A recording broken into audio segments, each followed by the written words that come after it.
Selamat sore semuanya, masih di channel Dunia Filsafat. Kita masih di tema mengenai filsafat sejarah. Jadi kita sudah di video sebelumnya menceritakan tentang kecenderungan bahwa orang itu menulis sejarah orang-orang besar.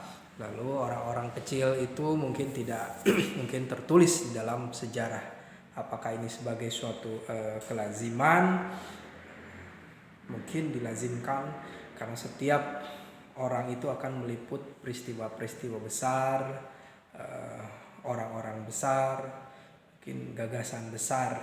Pada satu sisi itu disebut dengan paradigma untuk melihat sisi yang menarik, tapi pada sisi yang lain Michel Foucault menjelaskan bahwa sesuatu yang tak tertuliskan atau yang dipinggirkan itu mungkin sebenarnya bisa memberi perspektif tentang suatu pembacaan mengenai narasi yang sedang ada. Seperti itu. Itu bisa menggambarkan misalnya ketika para praja zaman dulu itu mendirikan suatu prasasti besar, mereka namanya besar di kemudian hari itu. Lalu apakah kisah para pekerja itu tertulis? Tidak ada kan. Ini menggambarkan bahwa manusia yang bukan raja itu ya mereka hanya menjadi sebagai pekerja. Mungkin mereka adalah sebagai korban yang hilang, tak tahu siapa mereka gitu, yang tak tercatat oleh sejarah gitu kan. Jadi memang sejarah itu atau tokoh-tokoh sejarah itu memang orang-orang elit ya. Dan manusia ini memang memikirkan tentang dirinya, aktivitasnya.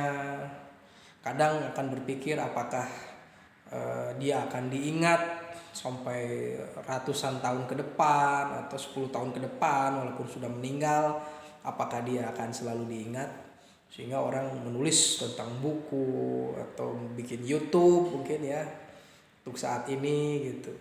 Jadi manusia itu memang makhluk yang menyejarah. Hewan juga sebenarnya menyejarah, ditulis di dalam sejarah, ada hewan ini, hewan itu, hewan sudah punah dulunya ada seperti ini dengan pembuktian arkeologisnya. Tetapi yang bisa memikirkan sejarah hanya manusia dan mencatatkannya hanya manusia. Kita belum pernah melihat ayam menulis tentang sejarahnya. Kita belum pernah, mungkin karena kita nggak tahu ya ayam itu apakah memikirkan tentang sejarah, tentang perayaman kan kita nggak tahu. Tapi hanya manusia yang bisa memikirkan tentang dirinya, memikirkan tentang sejarah dan memikirkan tentang bagaimana menuliskannya. Kadang-kadang manusia ingin menuliskan sesuatu itu yang jelek saja atau yang bagusnya saja. Ada sesuatu yang tidak tercover gitu kan, tidak terungkap gitu kan, itu suatu yang misteri. Tapi memang mungkin manusia tidak ada yang sempurna kan. Kebesaran suatu raja itu pasti di belakangnya ada penindasan. Di sini bahwa manusia sebagai makhluk yang menyejarah itu berarti dia hidup di dalam ruang dan waktu.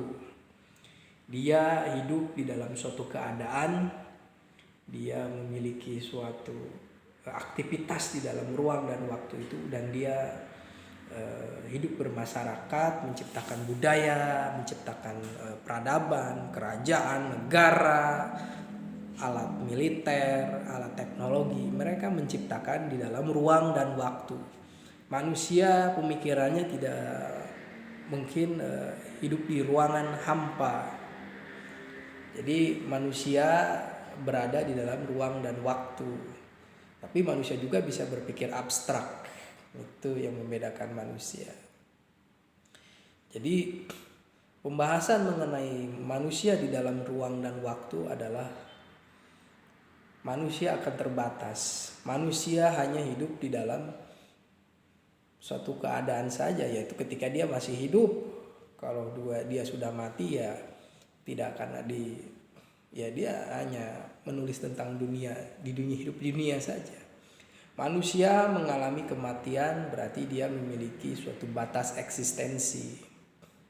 Jadi apapun yang dilakukannya, berjaya dalam politik, bisnis, dia akan meninggal juga, akan mati ya.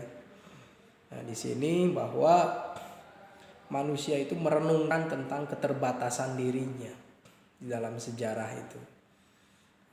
Mereka berbicara mengenai sejarah itu, pertama manusia itu memikirkan dirinya yang terbatas. Karena terbatas, maka dia harus memanfaatkan waktu hidupnya. Sehingga misalnya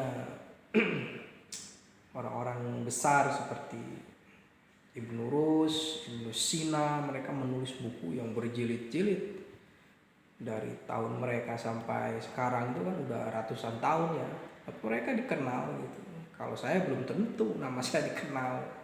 100 tahun lagi belum tentu. Begitu juga dengan misalnya Napoleon Bonaparte.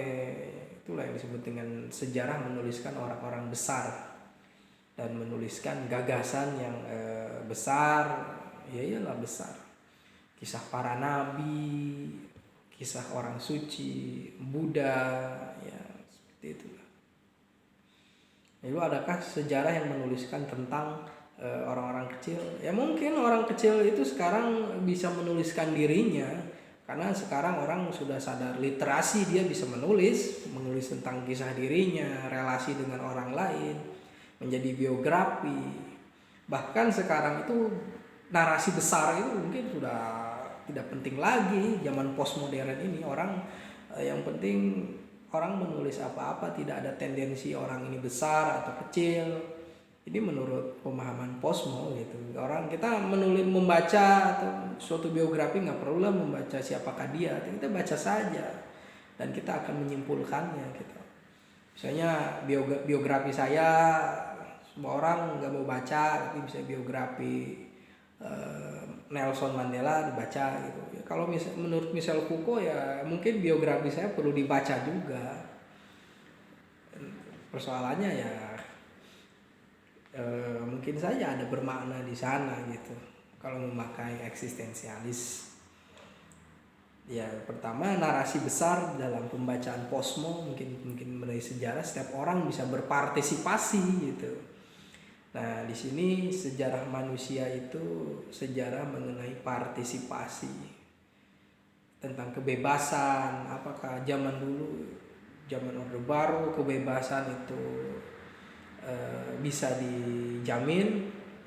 Apakah prosedural saja dan di belakang-belakang di sana sudah ada ancaman misalnya? Zaman reformasi seperti apa kebebasan itu? Apakah kacau balau? Juga sekarang kebebasan itu seperti apa? Apakah kebebasan yang berdasarkan hukum itu tidak melanggar hukum dijamin? Tentu saja perbaikan hidup sekarang lebih baik. Soal reformasi hukum, reformasi aparatur negara ya penting sekali. Jadi menurut saya manusia itu secara pelan-pelan harus memikirkan tentang dirinya. Mau jadi apa dia gitu? Apakah tidak tertarik misalnya dia diingat di suatu hari nanti, makanya harus menciptakan suatu aktivitas yang berguna bagi masyarakat yang lainnya.